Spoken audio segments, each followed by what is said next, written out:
¿Qué tal, amigos? Nos encontramos con el doctor en Historia Alfredo Delgado Calderón, director del Museo de Antropología de Jalapa. Una conversación, Alfredo, sobre este personaje histórico, Ana Pascuala, la filota de Acayucan. ¿Nos puedes platicar quién fue Ana Pascuala y cuál fue tu contacto con ella a través de tus investigaciones históricas? Sí, mira, Ana Pascuala es un personaje que histórico de Acayucan, que encabezó una rebelión en 1787, una rebelión de lo que entonces se llamaba la República de Indios o República de Naturales, que era una de las formas en que se organizaba esta casta. La filota más bien me encuentra a mí en el archivo histórico de Tlacotalpan.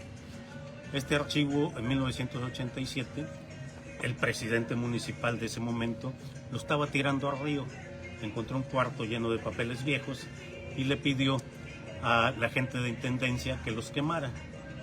Pero a quien se los pidió, pues como Tlacotalpan es muy chico, pensó que no iba a tener espacio para quemarlos y mejor los empezó a tirar al río, en carretillas.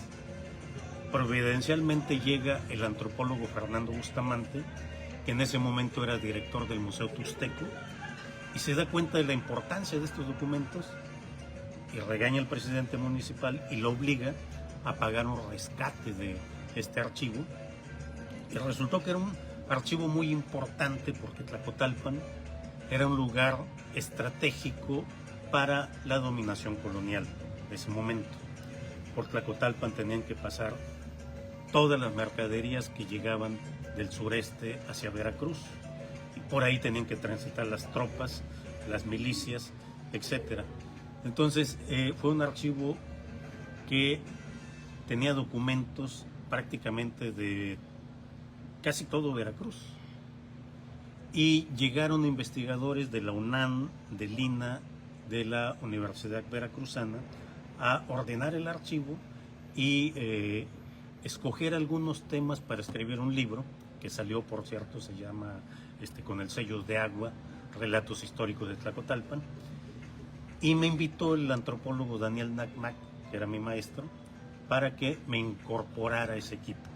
Yo estaba recién egresado y me empiezo a encontrar documentos que hablaban de una rebelión indígena de Acayucan. Pues yo vivía en Acayucan, conocí a Acayucan y era de un tema del que nunca había escuchado hablar. Y en ese momento yo digo que la filota me encontró porque leía los documentos y me brincaba, porque era un 22 de octubre de 1987, cuando yo estaba viendo esos documentos y la rebelión tuvo lugar un 22 de octubre de 1787. O sea, ese día se cumplían 200 años de esta rebelión. Y además me encontré un documento de un hacendado que le escribía a otro, y recuerdo muy bien los términos. Decía: ayer fue el día más funesto en la historia de Acayucan porque regresó la maldita filota. Y yo dije, a ver, ¿qué haría esta señora para que fuera el día más funesto en la historia de Acayucan? ¿Y quién era la filota? Entonces seguí revisando los expedientes y pues fui armando toda una historia acerca de la rebelión indígena que se dio en ese momento y del personaje. Doblemente marginado porque estamos hablando de México Nuevo Hispano, y en ese momento las mujeres, recordemos, no tenían derechos. Tenían puras obligaciones, pero normalmente no derechos. Y además, doblemente marginada porque era mujer e indígena. Entonces, me llamó la atención el papel que la filota jugó. ¿Por qué se había revelado? Y entonces empecé a buscar documentos en otros repositorios, señaladamente el Archivo General de la Nación, en diferentes ramos, y varios documentos más que han ido surgiendo. Entonces, a grandes rasgos, lo que sucede es que los indígenas cada año elegían a su gobernador de naturales para darles las varas, o sea, lo que actualmente se llaman bastones de mando, entonces les llamaba varas. Entonces eligen al marido de la Filota como gobernador de naturales, pero el alcalde mayor y el cura no quieren darle la vara, el bastón de mando. ¿Por qué? Porque ya tenían tanto la Filota como Gaspar de los Reyes, su marido, más de 10 años luchando por, primero, no pagar tributos, o al menos no los tributos tan altos que les cobraba el alcalde mayor. Segundo, que les permitieran hacer las matanzas de reses libremente. Tercero, de que pudieran elegir a sus autoridades sin la intervención de los curas y de los alcaldes mayores. O sea, lo que estaban pidiendo en ese momento me parece muy relevante, porque prácticamente estaban pidiendo la autonomía de la República de Indios de Acayuca. El alcalde mayor y el cura nombraron por dedazo a un gobernador de naturales que a ellos les convenía, y Gaspar de los Reyes y la Filota se fueron caminando a la Ciudad de México a pelear porque se respetara la voluntad del pueblo. El virrey de ese momento les dio la razón, le dio nombramiento de gobernador de naturales a Gaspar de los Reyes, y cuando regresan, el alcalde mayor, a pesar de que era una orden directa del virrey, no lo quiso aceptar. De modo que un domingo en la mañana se reúnen todos los indígenas de Acayucan y tratan de amarrar al gobernador de naturales, espurio, digamos, y el alcalde mayor ordena que lleguen los milicianos, disparan, matan a varios indígenas y ellos se arman con palos y piedras, y no solamente expulsan a las milicias, que por cierto estaban formadas de negros y mulatos libres, sino a todos los españoles de Acayucan, incluyendo sus autoridades, y eso pues prende las alarmas a nivel estatal, lo que era entonces la Intendencia de Veracruz, porque tienen que mover a todas las milicias de Veracruz, de Tlacotalpan, de Tezechuacán, de los Tuxtlas, para venir a reprimir el levantamiento de los indios de Acayucan. ¿Por qué fue interesante este levantamiento? Porque al movilizar las milicias de Veracruz dejan al puerto desprotegido, y en ese momento estaban esperando una invasión inglesa. Ya estaba amenazada La Habana, ya antes habían intentado invadir Chile, y estaban esperando que el próximo dominio español que intervinieran sería Veracruz. Pero tienen que atender por lo pronto una rebelión que hicieron los totonacos de Papantla unas semanas antes, y luego esas mismas milicias trasladarlas a Acayucan. Y lo que más les preocupaba era que los indios de Acayucan no se aliaran con las repúblicas de indios vecinas. Eran 18 repúblicas de indios de Acayucan, entre otros Soconusco, Sayula, Texistepec, Jaltipan, Soteapan, Mecayapan, los que ahora están en Tabasco, Ocuapan, Tecominoacán y otras más. De modo que lo que tratan es de que evitar estas alianzas. Entonces llegan a marchas forzadas, primero a Corral Nuevo, donde el hacendado les da provisiones, y luego de Corral Nuevo se dirigen a Acayucan. Pero sucede que el que estaba al frente de del ejército que viene a reprimirlos era Miguel del Corral, que fue abuelo, por cierto, de los Lerdo de Tejada, héroes nacionales ya en el siglo XIX. Pues llegan a Acayucan, los indios no habían preparado la defensa y lo que hacen es llevarse a 33 indios presos, entre ellos a varias mujeres y sobre todo a la Filota. Se la llevan a San Juan de Ulúa y están 4 años presos allá. Finalmente les dan la libertad, pero no sabemos qué pasó con la Filota. No sabemos si murió en San Juan de Ulúa o regresó a Cayucan, porque a partir de ahí le perdemos la pista. Entonces, fue, digamos que un movimiento precursor de la independencia, y de hecho, desde antes se había tomado a 2 pueblos del sureste como pueblos rebeldes y levantiscos.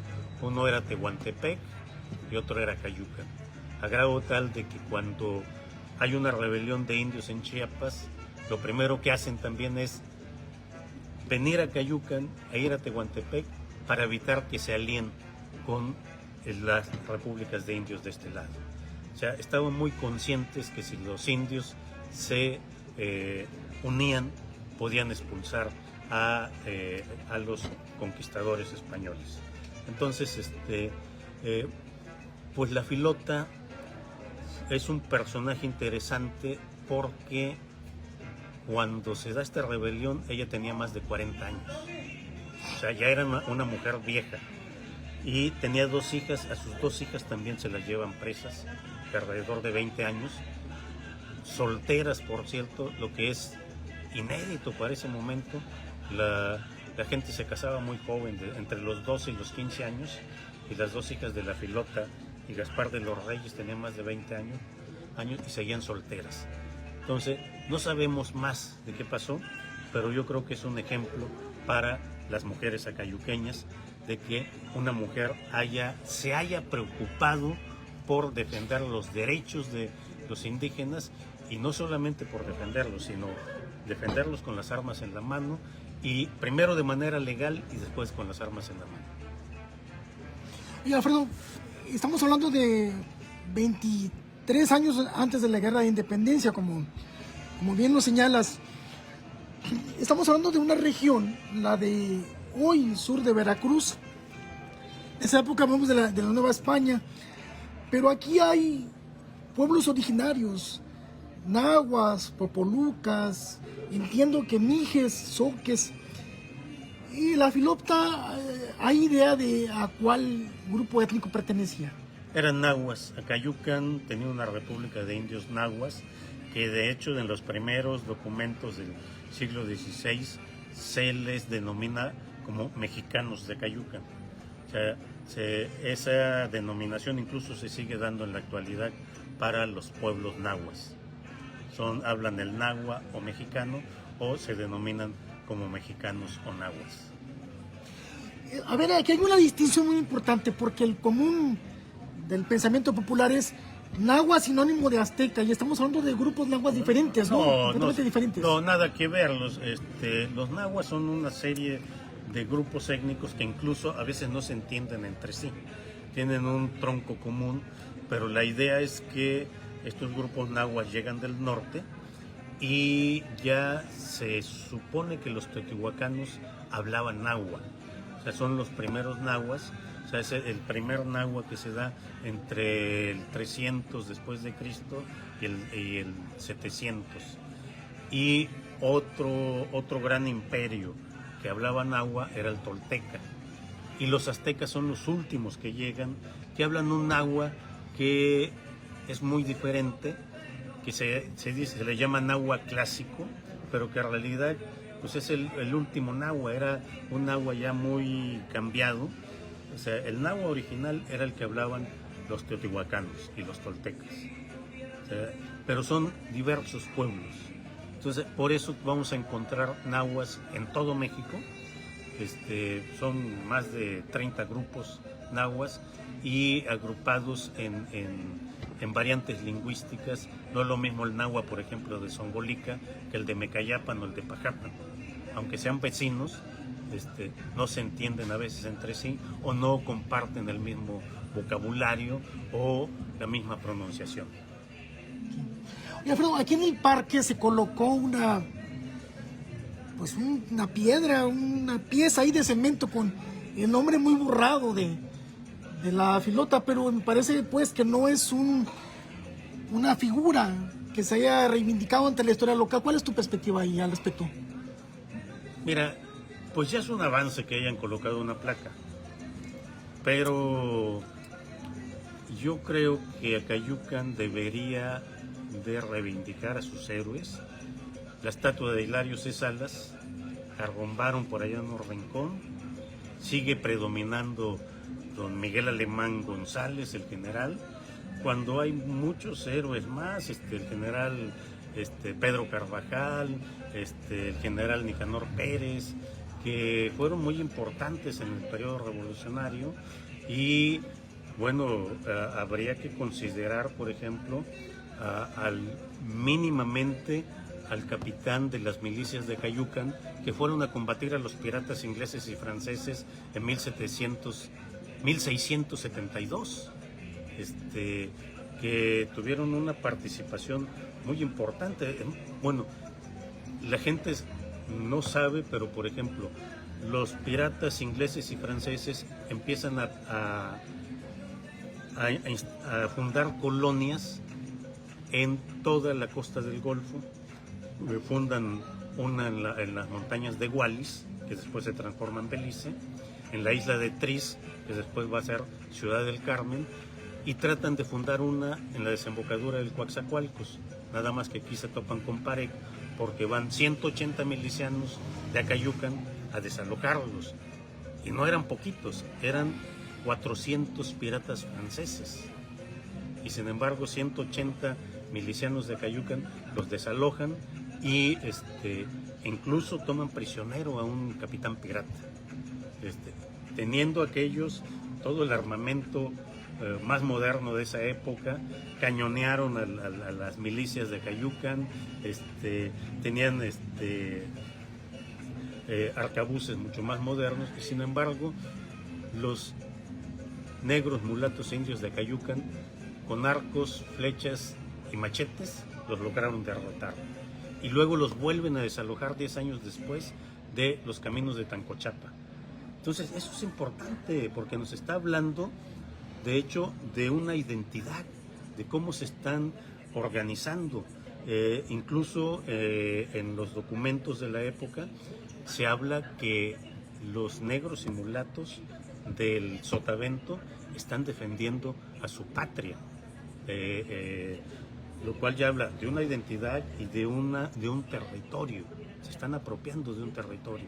Entonces eso se va a ir ahondando de modo tal que a fines del siglo XVIII ya hay un nacionalismo. Por eso las guerras de independencia prenden tanto, porque incluso los jesuitas ya están tratando de marcar una diferencia entre los dominios de ultramar como si fueran un país aparte.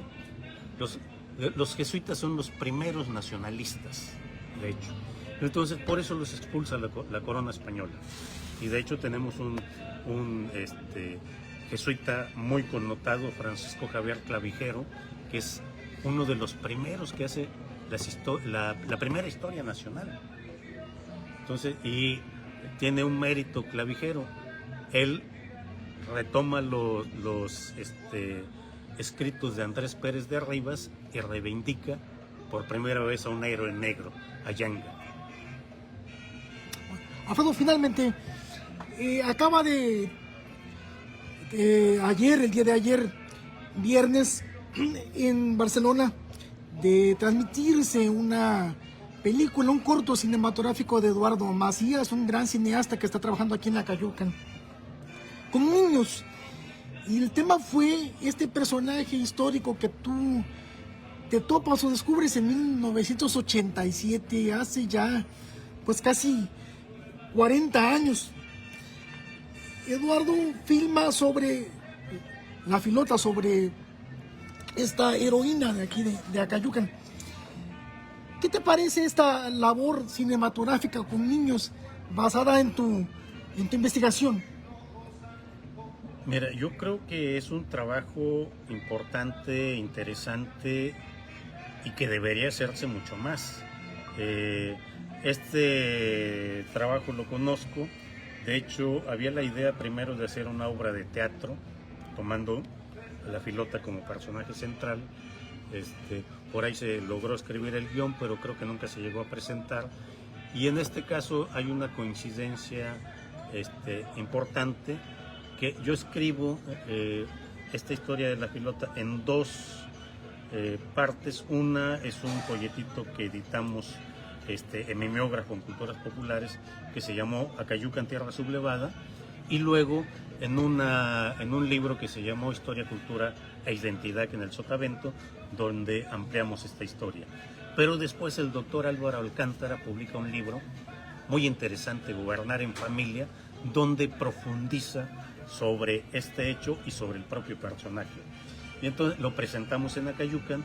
Y entonces ha habido como que un discurso permanente de parte de algunos investigadores y de algunos promotores en torno a esta historia.